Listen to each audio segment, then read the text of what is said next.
아프리카로 떠난 데이빗 리빙스턴, 인도를 변화시킨 윌리엄 캐리, 중국 내륙으로 향했던 허드슨 테일러, 중국 만주에 파견됐지만 최초로 한글 성경을 번역했던 존 로스 선교사, 대동강변에서 목숨을 잃었던 토마스 선교사, 이분들의 공통점이 보이십니까?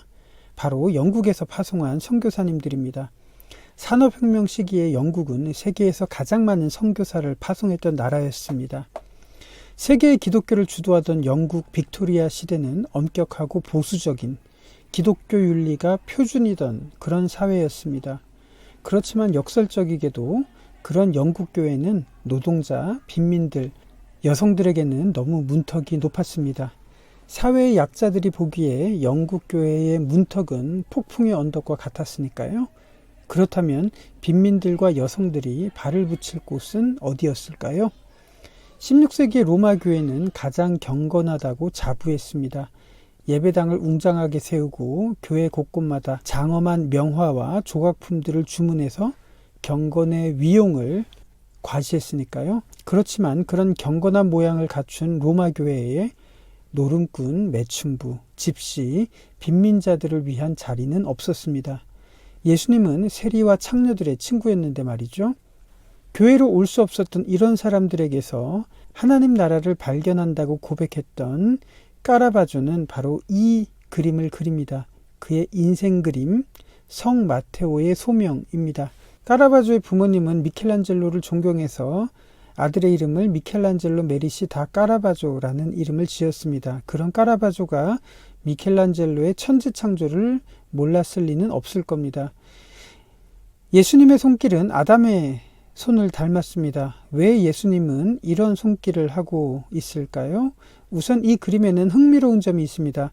예수님은 2000년 전의 모습이지만 세리 마태는 지금 도박판에 앉아 있습니다. 까라바조는 예수님이 세리를 부르셨다면 지금은 하루 벌어 하루 먹고 사는 노름꾼, 술주정뱅이 같은 그런 사람들을 부르신다고 성경을 보면서 확신했으니까요. 정말 그럴까요? 당시 로마 교회는 교황을 성 베드로의 후계자라고 생각해서 교황이 교회의 주인이라고 생각했고요. 면죄부를 팔아서 성 베드로 성당을 지었으니까요. 그것을 의도했기 때문일까요? 까라바조는 베드로가 예수님을 이렇게 온통 가리는 이런 구도로 표현을 하고 있습니다. 예수님의 손길은 로마 교회가 배척하던 마태를 향해 뻗어 있지만 마태는 예수님과 눈이 마주치고 있음에도 그의 손길은 옆 사람을 향하고 있습니다.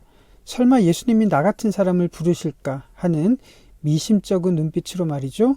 그러나 이 마태의 손모양을 한번 보시면 마태는 의심을 하면서도 무엇인가를 붙잡으려는 절박한 손길을 하고 있고요. 예수님은 마태, 너가 없으면 안 된다는 의미로 이렇게 무기력한 손을 뻗고 계십니다. 이 그림은 저에게 살아갈 힘을 줍니다. 예수님께서는 교회로부터 배척당한 세리와 창녀를 부르시고 빈민들과 노동자, 노름꾼들과 매춘부를 부르셨다면 이 그림의 남자처럼 이렇게 막막하고 무기력하게 하루하루를 살아가는 우리들에게도 예수님은 지금 손을 뻗고 계시다는 것은 분명한 사실일 테니까요. 이것이 우리로 하여금 심장을 뛰게 하고 숨을 쉬게 하고 걸어갈 의미를 주고 있습니다. 왜냐하면 하나님은 제도에서 소외당한 사람들을 통해서 늘 역사해 오셨으니까요. 산업혁명 시기의 영국 교회는 그 규모와 재력을 자랑했지만 약자들에게는 너무 문턱이 높았습니다. 그러던 1875년에 성경 말씀과 거룩한 삶을 갈망하는 움직임이 영국의 변방, 호수지방에서 일어났습니다. 기존 교회가 아니라 변두리 시골에서 커다란 텐트를 치고 말씀을 듣는 운동, 바로 캐직 사경회가 그렇게 시작됐습니다. 존 스토트 목사님도 소천하시기 전에 캐직 사경회의 강사로 섬기셨던 것은 유명한 일화입니다. 텐트를 치고 말씀을 듣는 전통은 지금까지 남아 있습니다. 코로나가 끝나지도 않은 시기에 이곳 호수지방의 캐직이라는 마을에는 거대한 천막, 가건물들이 세워져 있습니다. 끝없이 나오는 사람들, 그리고 들어가려고 줄을 선 사람들, 부모님을 따라와서 말씀을 듣는 아이들, 이곳이 바로 영국교회의 그루터기일 겁니다. 많은 사람들은 영국교회가 죽었다고 말하지만 그루터기에서 강한 생명력을 가진 현장을 보면서 다시 한번 부흥운동이 일어나리라는 확신을 가지게 됩니다. 캐직에 와서 우연히 대화를 나눈 한 영국 성도님으로부터 믿을 수 없는 메시지를 듣습니다. 그분에게 왜 캐직 사경회에 왔는지 물었는데요. 이렇게 대답을 합니다. What brings me here? Two things. First of all, my husband's parents attended Keswick. But second of all, I was looking for a place where I know people have met with the Lord for so many years. Not 5 minutes, but so many years. It's bathed in prayer and teaching of the Word. It's teaching the Bible, not just a strapline and rah, rah, rah, which can happen so many places. And I'm not saying those don't win people for Christ. But you asked me what brought me. And what brings me here is knowing that I can walk with Him and I can talk with Him and I can hear Jesus tell me I'm His own because I'm coming into the hills. And where does my help come from? And it comes from the Lord, and being able to be quiet by the lakes, quiet in the walks, listening to His word and reflecting on them means we come back to Keswick year after year. But can I say God bless South Korea? My parents were missionaries in Daejeon many years ago. Really? And we got to visit and actually go skiing in Muju. And we just loved South Korea, and my parents did, and they taught us too. And I just want to give thanks for the love South Korea has had for my parents. Thank you so much, and to all you've done for Jesus and for those who love Him, and for everyone in South Korea. That's why it really touches my heart talking to you. 교회를 떠난, 엄밀히 말하면 교회에서 배척된 사람들은 150년 전에 이곳에 천막을 치고 말씀을 들었습니다. 그 흔적은 웨일즈 부흥운동을 통해서 평양 대부흥운동이 되었고요. 캐직 사경회는 한국교회의 근간이 된 부흥 사경회가 되었던 것을 생각한다면 하나님이 어떻게 역사하셨는지를 우리들은 엿보게 됩니다. 제도적인 교회가 아니라 하나님을 갈망하는 한 사람으로부터 하나님께서는 운행하신다는 사실을 말이죠. 사람들이 이곳에 모였을 때 그들이 만들어서 불렀던 찬송 제목이 오직 통로가 되어, 영어로는 Channels Only라는 찬송입니다. 나 자신이 드러나는 것이 아니라 오직 나로 하여금 하나님의 은혜를 전하는 통로가 되게 해달라는 그런 가사인데요. 찬송가 320장에 나의 죄를 정케하사라는 찬송은 바로 이 찬송입니다. 천막을 치며 말씀을 사모했던 이 현장에서 만들어진 찬송가입니다. 어쩌면 이 영상을 보시는 분들이 주님의 통로가 된다는 것을 소망하시고 믿으신다면 이 영상은 저에게는 영광스러운 의미가 될 겁니다. 그 통로는 어떻게 나타났을까요? 캐직 사경회가 시작된 1875년에 9살이었던 소녀가 있었습니다. 그녀는 여성이었기 때문에 엄격한 영국 사회에서 그녀가 할 수 있는 것이라고는 좋은 남자를 만나서 결혼하는 것 뿐이었습니다. 그러나 이 호수지방에서 자연과 동물을 사랑했던 그녀는 가난한 어린이들에게 꿈과 희망을 주기 위해서 이야기를 쓰기 시작합니다. 그렇지만 여성이 책을 썼다는 이유로 수많은 출판사로부터 거절을 당하지만 결국에는 이야기를 완성해서 출판합니다. 그것이 바로 여러분들도 잘 아시는 피터 레빗이고요. 이 이야기의 저자가 바로 베아트릭스 포터입니다. 그녀는 산업혁명 시기에 공장의 기계 부속품으로 살아가던 아이들을 위해서 좀 더 저렴한 그림책을 선물하고 싶어서 색깔을 3도로 정해서 출판을 한 겁니다. 피터 레빗 이야기는 얼핏 보면 빅토리아 시대에 모범적인 시민으로 만드는 기준을 제시하는 것처럼 보이지만 일방적으로 가치관을 주입시키는 것이 아니라 아이들의 존재를 소중히 여기고 아이들의 상상과 개성에 귀를 기울이는 그런 이야기로 가득하다는 사실을 발견하게 될 겁니다.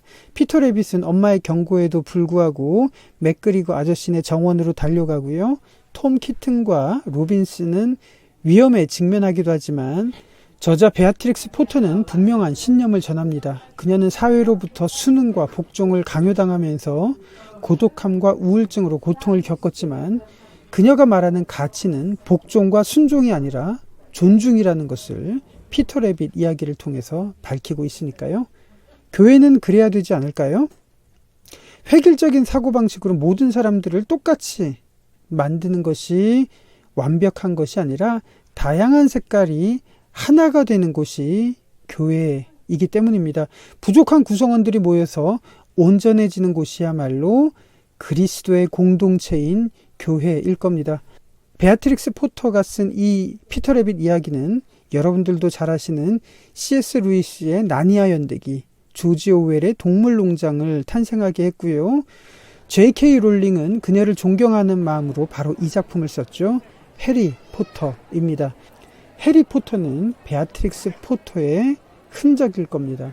역사 속에서 소외된 성도들을 통해서 하나님이 얼마나 위대한 일을 행하셨는지를 살펴보았습니다. 까라바조의 그림처럼 그리스도의 진리를 향한 갈급한 마음을 가지는 여러분들에게 하나님의 나라는 멀지 않았습니다. 그것을 믿는다면 여러분들은 지금도 누군가에게 나니아 연대기, 동물농장, 해리포터를 쓰게 만드는 천국의 열쇠를 가진 사람들일 겁니다. 정말 그럴까요? 캐직 사경회의 영향이 전국으로 확대가 됩니다. 호수지방과 가까운 스코틀랜드에도 말씀이 전해집니다. 설교가 끝나고 한 소녀가 달려나와서 자기가 정말 구원을 받았는지 알려달라고 질문을 합니다.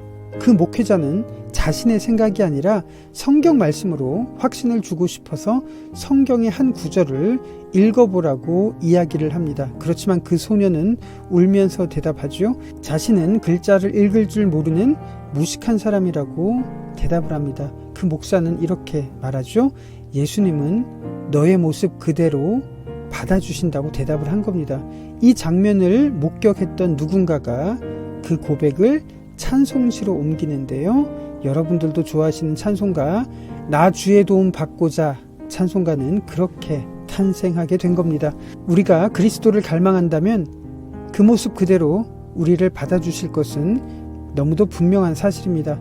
하나님은 결코 먼 곳에 계시지 않습니다. 가까운 곳에서 이렇게 우리를 향해 손을 내밀고 계시니까요. 이것을 영국의 시인 윌리엄 워즈워스도 말하고 있습니다. 우리가 하나님을 생각하고 묵상하고 그분과 동행하는 것이 지성소에서 예배하는 것이라고 윌리엄 워즈워스도 말합니다. 하나님이 우리 주변에 함께 하시다는 것을 하나님은 자연의 우레소리로 우리에게 속삭이고 계시기 때문입니다. 지난 에피소드에 조지 맥도날드 목사님 편에서는 여러분들과 공감이라는 주제로 소통을 했고요. 오늘은 위로라는 주제로 살펴보았습니다. 다음 시간에는 로알드 달의 찰리와 초콜릿 공장을 나누면서 자화상이라는 주제로 소통하고자 합니다. 천국의 열쇠를 찾아서라는 주제로 문학과 예술을 통해서 앞서간 그리스도인들과 성도의 교통을 나누고 있습니다. 이 영상이 도움이 되셨다면 구독과 좋아요를 눌러주시면 정말 감사하겠습니다.